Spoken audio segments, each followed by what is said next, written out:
cops busting a frat that's hazing its pledges? 50 dudes shirtless like getting hazed. This is a police department. This stops here.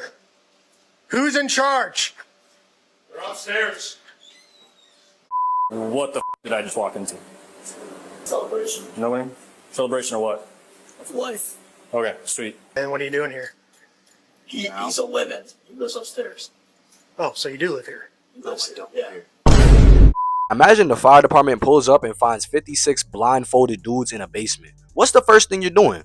Matter of fact, don't even answer. What are you doing in a basement with over 50 blindfolded, half-naked men? Now, this is not Brotherhood. This is a side quest from a cursed college, maybe a Diddy file DLC or something. And I'm sorry for even bringing the name up, but there's this viral clip from an alleged hazing incident from the University of Iowa from 2024. Now, I wouldn't say it's too alleged since they are currently suspended for this incident, but now that it blew up again, online people are acting shocked. Me personally, I'm shocked people still call this a tradition because I'm in college right now, and every person I know who had plans on joining a frat tells me horror stories about the pre-initiation, as in before they throw you in the basement. Now, of course, the severity of these hazing/rituals is based on schools and the sororities and frats in your area, but hazing is illegal in the majority of the country. But if anyone's been in a college town, they would know that most crimes are kind of up in the air. Like, it's hard to even get a 1-star rating because of how wild some of this stuff going on is. I won't say too much about my own school, but even when people try to tell me these hazing stories, they be moving around like Voldemort about to come take them away for even speaking on it. And these cult-like things are very strange from an outside perspective. If cops could walk in and instantly say, "What did I just walk into?" your ritual might be cooked. I'm not saying every fraternity is evil. I'm saying that the culture that excuses humiliation is evil. In the footage, they even admitted to it being a ritual. And not only that, but all the leaders continue passing blame to each other because none of them want to risk losing their business and finance degrees.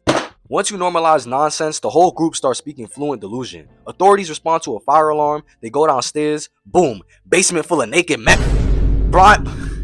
Blindfolded, shirtless, covered in stuff. It was supposedly water, probably eggs, but with how sus it looks, it really seems to be 10 times worse than what's being shown. These men were already psychologically cooked because they're choosing to stand in this stink basement like NPCs. They got their hands behind their back yelling "all hail plantain" just to feel accepted. And not to forget to mention, you have to pay for this. Now there's so many different rituals, some people may get smacked up or be doing the elephant walk. If you know, you know. Now, the officer basically hit the, "What the hell is this?" And the craziest part, nobody in the room looked like they had an explanation for it. How do you even explain being toe-to-toe with a bunch of other shirtless men in the dark to get yelled at, embarrassed, and splashed with substances to feel accepted? I got more stories. One day I was walking back to my dorm when I still lived on campus, and bro, I seen a shirtless guy running around the living communities drenched in I don't even know what. I don't want to know. Whether or not it was hazing is beyond me, but come on now. You can tell when a room knows it's wrong because everyone suddenly forgets who's in charge. Frat language is so different, so let me translate. Brotherhood really means we need new people to prove themselves so we can get paid, keep our org on a high radar, and have people take over when we get big boy jobs. These motherfuckers, 9 times out of 10, do not like you. Like I said, I've seen people get booted out that initiation for the smallest shit they decide they don't want to leave themselves. Then they start claiming it's tradition. And they'll say it's not hazing, it's just a silly fun ritual that everyone does. Yeah, I don't know about all that. They might even say it builds character, like we suffered, so now it's your turn. Ain't no one trying to charm a bond their way into no friendship. This is why y'all would rather be around people that hate you because the relationship is built on foundations of trauma and hate. They might even call you soft for not doing it. And this goes for sororities too, because they might try to belittle your femininity and masculinity while telling you not to question the system or it falls apart. Here's the evil truth. A lot of hazing is not about friendship. It's about power. It's old members making sure that the new members know their place. And then people call that loyalty. That's not loyalty. That's survival behavior with matching clothes. Hazing only survives this long because no one wants to be the first dude to be like, "Yo, this is weird as hell." But bro, you do not need 100 paid subscription friendships to make it in life. Nevertheless, feel accepted. College gets lonely. I'll admit that. It's a lot of weird stuff that goes down that most people who went to college simply try to forget about. Which is why when older folks who went to university bring up their times in university, they speak on it like a fun adventure that doesn't need much explanation. College is basically social pressure with assignments if you let it be like that. Everyone wants status. No one wants to look soft because it's not high school.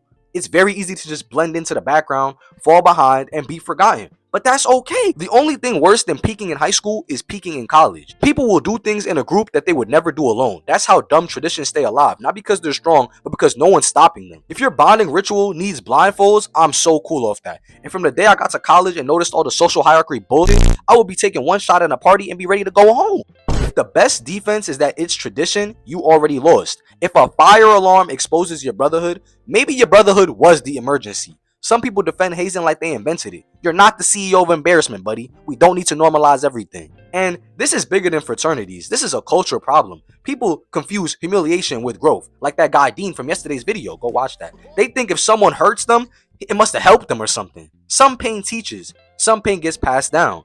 That's the difference between a leader and a traumatized vessel. This is really about pride. Pride is when you can't admit your tradition is stupid. Pride is when you can't take accountability. Pride is when you protect the image of the group more than the people in it. And people will have grown men defending nonsense with a straight face. So the scary part is that real friendship is not humiliation, y'all. Real friendship is somebody pulling you to the side and saying, nah, we not doing that. Real friendship is protection, accountability, standards, not trauma kink cosplay in a basement. So yeah, the evil truth about fraternities, it's not just the rituals. It's not just them doing it. It could be anyone and everyone you know getting away with this, because the same thing happens in workplaces and real life friendships. This video is not to deter you from Greek life, because they are not all like this. But when you look at the foundations of what most are, and you actually talk to some of the non-brainwashed members, you'll see a lot of cracks in the ground. And no, I don't care. I'm gonna call it out if it's weird. I already know how these freaking cults get, and if you can't admit that it's a little weird, you might be confused. It's so easy for people to call something evil normal if people just gather around and start clapping for it. Even in the final stage, the probate, where they finally reveal the survivors of the initiation, it's very much cult-like, and we all be treating it like a Grammy award-winning performance of being humiliated in a basement for months. In most cases, of course. Mind you, they make you cut off all your friends and damn near your family just to prove your loyalty, so you can't tell me this ain't no cult. The amount of people I lost access to due to Greek life is laughable, because you have a conversation with one of them and find out what's going on. That's why this clip went viral, not because it was rare, but because deep down, everyone knows exactly what they were looking at. And with all the stuff in the media nowadays, hopefully y'all gain some awareness and stop participating in rituals just to be liked. If without the title you were a loser, you're still a loser with the title. And again, everyone is different. People join for different reasons. I'm just saying, what I see the majority of the time be a little questionable. Praise God. Thank y'all for the recent support. Road to 10K. It's our year. See you soon. Wow, that was so powerful.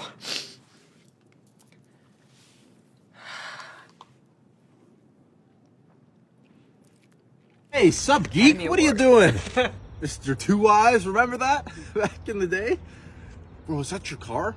Corvette? My car, my girl's just gonna pick me up after work. Anyways, bro, you got a girlfriend yet? Remember, I was the best football player, bro? I got all the girls back in the day, and I still do. If you went to a hood-ass high school, it was a fake trapper nigga. More than likely, he's gonna be 21. Mr. Nigga. 9 times out of 10, he has a car by his junior year. And he all the I didn't peak in high school. I'm still doing that as a dog. I'm a man, nigga. I'm T-Banks.